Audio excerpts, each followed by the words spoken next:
우리 목적은 달성되었습니다. 우리 목적은 102회 총회 선거 문제가 없나. 오늘 과제는 부총회장과 총무에 대한 문제입니다. 우리 총회에 부총회장 후보가 3명이고 총무님 후보가 3명입니다. 그래서 총회장 후보는 6분. 6분. 부총회장은 7분입니다. 7분. 예, 7분. 장로도 있습니다. 아, 장로는 총무 아니다. 아니 부총회장 후보. 예, 그분들을 빼고 목사들 여기에 제가 바라는 몇 가지를 말씀드립니다. 부총회장은 어디까지나 총회장이 아닙니다. 아니기 때문에 부총회장 1년 동안에 3가지를 해야 됩니다. 첫째는 부총회장이기 때문에 연습을 해야 됩니다. 총회장 연습입니다. 연습하는 사람은 실제가 아니기 때문에 지 혼자서 말하고 지 혼자서 중얼거리고 흉내 내보는 겁니다. 그런 거를 부총회장이 해야 되고, 둘째는 예습을 해야 됩니다. 예비적으로 발을 조금 하면서 총회에 개입해야 됩니다. 세 번째는 실습을 해야 됩니다. 그런데 우리 총회 부총회장 나가는 분은 부총회장 때 총회장이 할 걸 덜컥 내놓고 총회장 되면 그거 전혀 안 합니다. 이것은 앞뒤가 안 맞는 일입니다. 명백하게 잘 듣고 조금 말하고 그 다음에 내가 됐을 때 어떻게 해야 될 소신 있게 발언한 거 그거 내세워야 됩니다. 그거 안 합니다.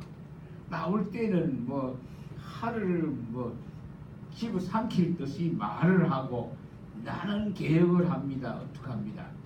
개혁주의라 하는데 자기 개혁도 못하면 무슨 개혁합니까? 자기 보수도 못하면 무슨 보수합니까? 그렇기 때문에 신실하게 부총회장 때 말 적게 하고 조금만 하고 그 다음에 앞으로 자기가 해야 될 공약사항을 체크해서 총회장 때 그것을 실시할 수 있는 그런 부총회장이 나왔으면 합니다. 그 다음에 총무 대선 분들에게 우리 교단이 반드시 해야 될 것은 첫째, 총무에게 행정 정권을 줘야 됩니다.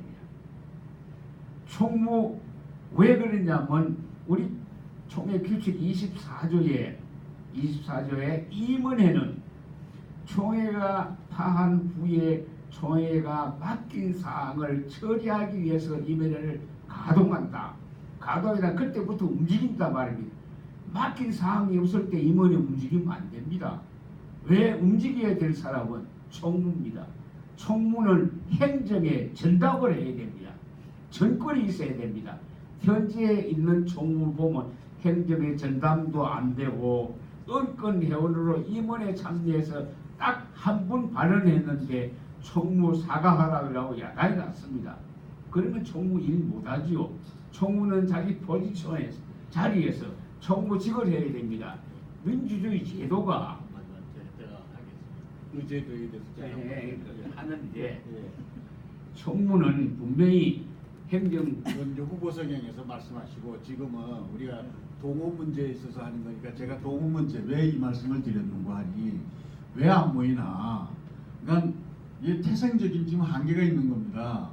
후보가 있어야 되는데 우리 관훈 토론 그런 마냥 대통령 후보가 그 자리에 참석을 해줘야 되는데 또는 관계자가 와야 되는데 우리는 그걸 제도적으로 좀 막혀 있어요. 언론이 하는데 그래서 이걸 어떻게 하면 좀 타개할 수 있겠는가? 후보가 없이 이제 우리가 후보를 이제 뜯어볼 겁니다. 오늘은 우리가 선거도 얼마 안 남았고 이제 우리가 써야 되기 때문에 뜯어볼 텐데 왜 이런 것을 우리가 못하고 또 어떻게 하면 개선할 수 있는지 소 박사님이 한번.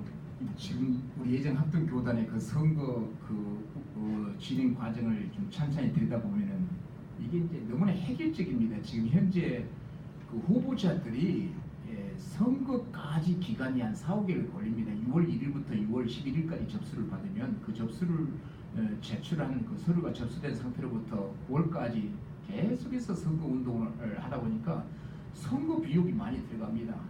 그런데 앞으로 우리 총회가 그 부분 모든 그 후보자들이 너무 후보자들의 후보 제출서를 너무 빨리 해가지고 선거 기간을 길게 잡아가지고 비용이 많이 들어가는 고비용 그런 상황이 이루어지는데 차라리 한 8월달 정도 접수를 받고 그 단기간 한 달 안에 개인적인 그 후보자들이 개인적인 총대들을 방문하는 것을 철저하게 금지시키고 이런 토론 형식으로 해서 언론을 통해서 공개하고 후보자를 토론해서 언론을 통해서 공개하면서 전국 총대들이 그 후보의 성향을 알 수 있도록 확인할 수 있는 그런 제도적인 문제를 좀 잘 만들었으면 좋겠고요. 우리 목사님께서 말씀하신 이제 모이지를 않는다 이런 토론에 관심이 없다 보니까 관심이 없는 이유는 후보자가 없는 우리 언론 기자들이 모여가지고 감나라 판나라 해봐야 큰 이제 실효가 없고요. 앞으로는 그런 좀 문제를 좀 개방시켜서 8월달 정도 접수를 받고 그 한 달 이내에 최대한 언론사를 통해서 관훈 토론처럼 후보자들을 초청해서 질문하고 답변하고 그런데 이런 길을 다 막아놓고 후보자들로 하여금 모든 총대들에게 방문하는 길을 또 열어놓다 보니 비용이 만만치 않습니다. 너무 비용이 많이 들어서 거기에 금품 수수 오해도 많이 받고 사실 또 그렇게 금품 수수가 많이 진행되는 것처럼 보이는 그 현장 상황들이 우리 눈앞에 좀 보이지 않습니까? 사실을 이야기하는 거요. 예. 보이는 느낌을 이야기하는 그 느낀다고 그런 것 같이 보인다고 했잖아요. 그래서 이런 것들을 엄격하게 좀 정리하면 좋겠습니다. 제가 보기에는 이 어떤 후보자를 내세울 수 있는 기회들은 많이 있는데 이게 말을 못하게 하니까 그래서 저희가 상당히 뭐 부족들이 옛날에 부족별로 투표하듯이 각 지역별로 무슨 협의해서 이랑 노출할 기회는 많던데 발언을 못하게 하니까 이 문제인데 이런 걸 어떻게 하면 해결할 수 있을까요? 우리 소재일 박사가 말씀하신 후보자 등록 시점의 문제는 후보자가 길게 몸고생을 해서 그렇지 검건 선거는 해결되지 못한다고 봐요. 예, 후보자 확정이 됐든지 안 됐든지 간에 후보자로 마음을 먹으면 1, 2년 전부터 활동을 하기 때문에 본 선거는 불가피하고요. 아까도 우리 회장님 우리 김만규 박사님께서 말씀하셨듯이 이런 작은 행사에도 식사와 선물을 줘야 움직이는 우리 의식이 변하지 않는 한 그렇습니다. 제 은사 목사님이 합신척에 있는데 합신척에 이런 것이 없어요. 선물하고 교통 부지는 문제가 없어요. 참 몇 년간은 재미있었답니다. 깨끗하고. 근데 몇 년 지나니까 재미가 없답니다. 재미가 없어서 참 자기 돈 들이가서 그러는데 여러분 그 깨어진 유리창이라는 법칙이 있어요. 유리창 한 장 깨놓고 오래 있으면 차가 다 망가져 버립니다. 깨어지지 않은 유리차가 있으면 괜찮은데 그 말이 뭐냐면 우리 교단에 깨어진 유리창 역할을 하는 금권 돈 이야기는 저는 일비라고 생각합니다. 총회를 방문하면 지역별로 주는 돈에 대해서 그 돈이 사라지면 많은 깨끗한 총회가 될 수 있지 않겠는가 그렇게 생각해 봅니다. 제가 전에 언론인 회장으로 있을 때 저하고 소재일 목사하고 둘이서 총무에 대한 공청회를 시작한다고 광고를 하고 한 40명이 모였는데 그날 아침에 이 프랑카드 붙은 것을 째버렸습니다. 그것은 황규철 목사가 째버리고 자기 문제 있을까 싶어서 기피를 했습니다. 만일에 우리가 공개적으로 많이 모일 수 있다고 하면은 협조는 두 군데 얻어야 됩니다. 하나는 선관위의 협조를 얻어야 됩니다. 다른 하나는 현직에 있는 총회장이 그런 거 하는 거 좋겠다 생각해야 되는데 지금 현직에 있는 총회장을 엉뚱한 데 메어가지고 기독신문이라는 한 군데만 정신 쓰고 저희들의 모임에 대해서 등한히 하기 때문에 이런 걸 등한히 하니 결국 총대까지 그렇습니다.